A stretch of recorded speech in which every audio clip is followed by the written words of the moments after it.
Guys, yan, nandiyan na yung mga workers. So yan, no? Ayan, yung kanilang bubuhatin na yan, meron ng belt yung kanilang bubuhatin.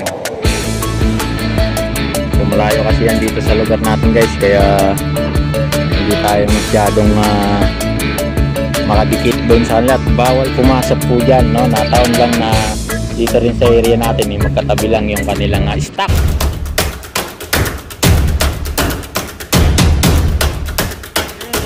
Magandang araw sa inyong lahat. Andito na naman tayo, no, update, no, dito sa PNR Santa Rosa, Laguna. Ayun, patuloy pa rin yung kanilang assemble ng kanilang double gantry crane.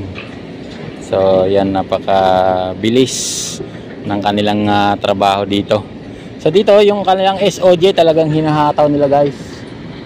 Yung kanilang SOG, ayan, no. Yan, halos bubuhusan na yan. Ayan, no? Halos kompleto na yung bakal. Doon nabuhusan na yung bandang dulo doon, yung maputi-puti pa na simento, yung maputi.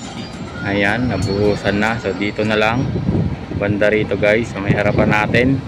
So maraming salamat po sa inyo lahat. Kung bago ka pa lang sa aking YouTube channel, thank you very much po sa inyo lahat. At sana po lagi nyong subaybayan ang aking mga video na ina-upload dito sa aking YouTube channel. Mega love shoutout muna tayo kay Ma'am Lorna Magday, Giselle W, ayan, Cindy, kay Mati Cindy, maraming salamat po sa inyo. Pans TV, ayan, maraming salamat po sa inyong lahat. At saka Discarding Solo, no, ng mga vlogger po yan guys. So ilalagay ko lang dyan yung mga pangalan dun sa susunod na aking video guys. Yan, maraming salamat po sa inyong lahat sa pagsubaybay niyo sa aking YouTube channel. Thank you very much po sa inyong lahat. Update tayo dito guys. Ayan yung kanilang ayan yung kanilang activity ngayon. SOG at saka yung pagkabit ng double gantry crane guys.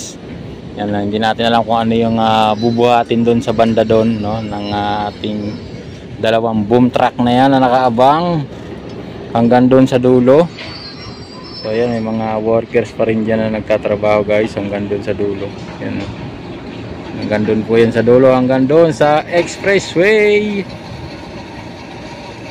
Yan, ganyan po kaluwang yung nila dito, area ng South Railway ng tren dito sa atin sa may Santa Rosa, Laguna guys. Maraming salamat po sa inyong lahat. At doon naman meron silang ina-assemble guys na skeleton. So hindi ko alam kung ano yung mga triangular bar.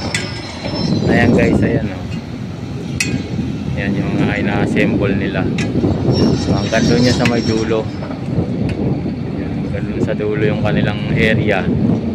Maluwang to guys, kaya so araw-araw gusto ko makapag-update sa inyo, no, makapaghatid tayo ng konting update regarding dito sa PNR, dito sa may sa kanilang stockpile area, no, dito sa lugar na to guys. So yan yung kanilang area yan, no? Talagang tinututukan nila yung SOG nila. Yan, SOG hanggang doon sa may area na yon, yung kanilang warehouse. Ayan, hanggang doon sa kabilang dulo. Yan, maraming salamat po sa inyong lahat, no? At may sunog na naman. May sunog doon guys, oh, yun, doon, oh. Hindi alam ni Sir Jello. Ayan, oh, may sunog doon, kaya lang medyo malayo sa atin yung sunog. Yung mga bakit dyan sa may balat. May sunog. So yun guys, doon patuloy yung excavation, no, paghuhukay ng dalawang bakuna yan guys. Ayan, sa may gilid nagagawa na naman sila doon ng ng panibagong parang release din guys, katulad dito sa kabila. Ayan, kita nyo ba yan, yung parang release na yan, mahaba na yan, katulad din dun sa kabila yung kanilang ginagawa. So maraming salamat po talaga sa inyong lahat, no, sa mga bago nating subscriber. Maraming salamat po. No, ayan, at andyan sila laging nakasubaybay, no. Pagka may time lang po kayo, tsaka nyo panoorin yung aking mga video. Pakalat-kalat lang po dyan sa aking channel yung aking mga video na ina-upload regarding dito sa ating PNR dito sa may south, no. Next week guys, no, ang tutumbukin naman natin yung MRT7 doon sa may kahabaan ng Commonwealth. Ayan, no, wala tayong pasok noon, kaya makakapag-upload na tayo doon, no, regarding doon sa ano naman, MRT. So patapos na yun guys yung mga station doon. Konting kembot na lang siguro, mga buwan na lang, no, sa tapos na yung mga station, no. Ang asikasuhin na lang siguro yung kung paano patakbuhin yung mga bagon doon, kasi yung bagon nila dyan nakatambay sa may Tandansora, malapit po yung kanilang mga bagon. So titingnan natin no, sa mga susunod na araw na yung ating tutumbukin naman ay MRT7. Diyan naman sa may sa may sa North Avenue naman. Yan, meron na sila nga ikinabit diyan na mga mga platform, no, sa area. Kaya so titingnan natin pag-uwi natin sa sunod na araw. So update tayo. No, ang ganda na po ng station diyan sa may North Avenue. Yan sa may harapagitan na yan ng Trinoma at ng SM North. So dito, yan, mukhang meron naman silang bubuhatin guys. Yan, nandiyan na yung mga workers. Ayan, no, ayan, yung kanilang bubuhatin na yan, meron ng belt yung kanilang bubuhatin.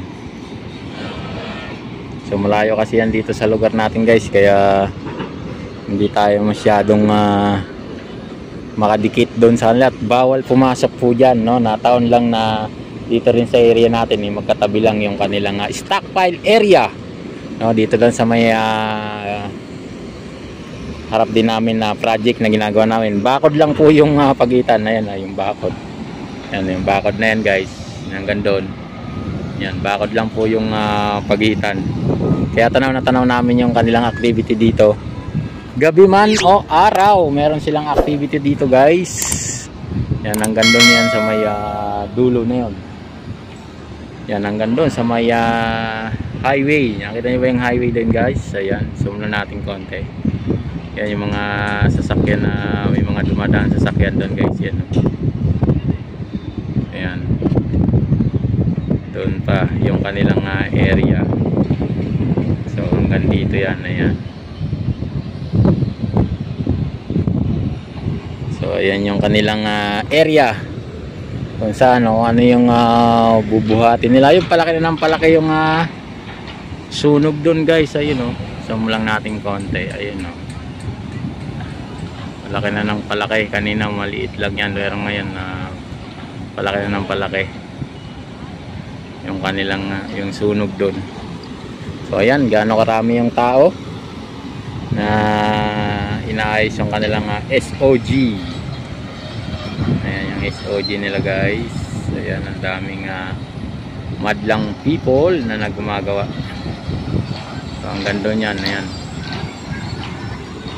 So hindi natin alam kung ano yung bubuhatin nitong dalawang boom truck na to guys Ayan, meron ng belt. So hindi natin alam kung ano yung bubuhatin, kung saan ilalagay. So nakatayo na pala yung dalawang poste. Ayan guys, yung naka letter A na yan. Ayan, yung nakatayo na. Diyan ipapatong yung bubuhatin nila. Ayan. Yan nakatayo. So ayun na naman yung guys, yung may wagon truck na nagdidilig ng kalsada para maiwasan yung alikabok. Ayan, nagdidilig na naman siya. Di ba? Nagdidilig para mawala yung alikabok. May helper pa. Nagdidilig lang yan May helper pa. Diba? Ang Galing. May helper pa yung tiga dilig. So ayan, bubuhatin na yan guys, no? Abang-abangan lang natin kung paano sa nilalagay. Ayan, hanggang doon sa may dulo. Ayan, may forklift.